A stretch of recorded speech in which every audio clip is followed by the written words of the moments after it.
ప్రజలు ప్రతిపక్షానికి పరిమితం చేశారు, మారకపోతే అసెంబ్లీ నుంచి తరిమేస్తారు. వ్యవసాయం విద్యుత్పై చెప్పేవన్నీ అబద్ధాలే. డ్రగ్స్ కేసులో ఎంతటి వారినైనా బొక్కలో వేస్తాం. ఇందులో పక్కా నువ్వు పోతావు కేటీ రామారావు, నువ్వు చూసుకో. ఏ ఆధారం లేకుండా ముఖ్యమంత్రి గారు ఉత్తగానే మాట్లాడలే. గతంలోనే ట్రై చేసిండు, ఇప్పుడు బొక్కలో పోవడైతే తప్పదు. నువ్వు వచ్చే 10 ఏళ్లు రాష్ట్రంలో కాంగ్రెస్దే అధికారం. కేసీఆర్ ధర్నా చౌక్ లో ఆమరణ నిరాహార దీక్ష చేసుకోవచ్చు. సోనియాకు దండం పెట్టి వెన్నుపోటు పొడిచారు. 10 ఏళ్లలో 8,000 మంది రైతుల ఆత్మహత్యలు. కేసీఆర్ కు పదవులు ఇచ్చిందే కాంగ్రెస్. కేటీఆర్ మేనేజ్మెంట్ కోటాలో వచ్చిన వ్యక్తి. అసెంబ్లీలో ముఖ్యమంత్రి రేవంత్ రెడ్డి గవర్నర్ ప్రసంగానికి ధన్యవాద తీర్మానంపై చర్చ చేసిండు. కేకే మహేందర్ రెడ్డిని పక్కకు పెట్టేసి కేకే మహేందర్ రెడ్డి తెలంగాణ కోసం కష్టపడి అక్కడ పార్టీ నిర్మిస్తే అర్ధరాత్రి వచ్చి కేకే మహేందర్ రెడ్డిని మెడలు పట్టి బయటికి వెళ్ళగొట్టి కేటీ రామారావు జరిగిందాడు. ఆ విషయం చెప్పిండి ఇగో, నిరంకుశ పాలన ఎప్పటికీ సాగదు. నియంతృత్వం, కుటుంబ పాలన వ్యతిరేకంగా తెలంగాణ ప్రజలు తీర్పు చెప్పారు. అధికార పక్షం నుంచి ప్రతిపక్షానికి పరిమితం చేశారు. ప్రజా తీర్పును గౌరవించండి, ఇకనైనా మారండి, లేదంటే ఈ పాత్ర కూడా ఉండదు. అసెంబ్లీ నుంచి తరిమేస్తారు అని ముఖ్యమంత్రి రేవంత్ రెడ్డి బీఆర్ఎస్ నేతలను ఉద్దేశించి వ్యాఖ్యానించారు. బీఆర్ఎస్ తమ ఘనతగా చెప్పుకునే రైతు బంధు, ఉచిత విద్యుత్పై చెప్పినవన్నీ అబద్ధాలేనన్నారు.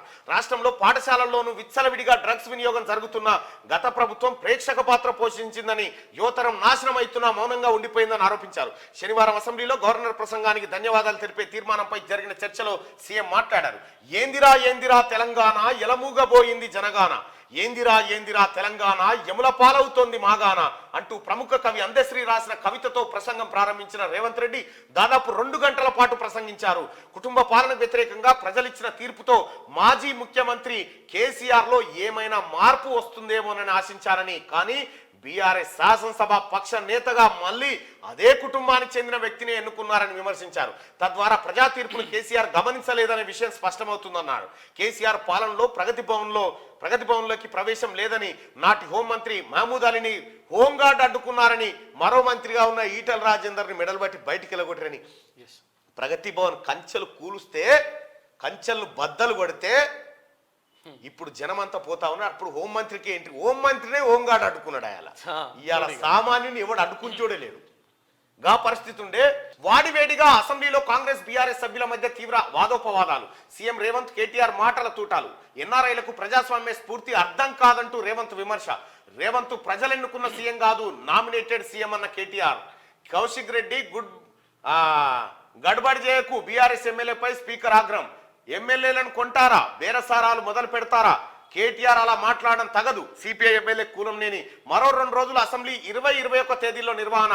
విద్యుత్ రాష్ట్ర ఆర్థిక స్థితిపై చర్చ. 6 గ్యారంటీలకు సంబంధించిన బిల్లు ప్రవేశపెట్టే అవకాశం ఉంది. ఇది ఆయన ఏమంటారు, 6 గ్యారంటీలో ఏదో అన్నారు కదా చట్టం చేస్తామని, చట్టం చేయరా అని కేటీ రామారావు అంటారు. మొదటి క్యాబినెట్ లో చట్టాలు చేయాలరా సన్నాసి అని తిట్టిండు రేవంత్ రెడ్డి.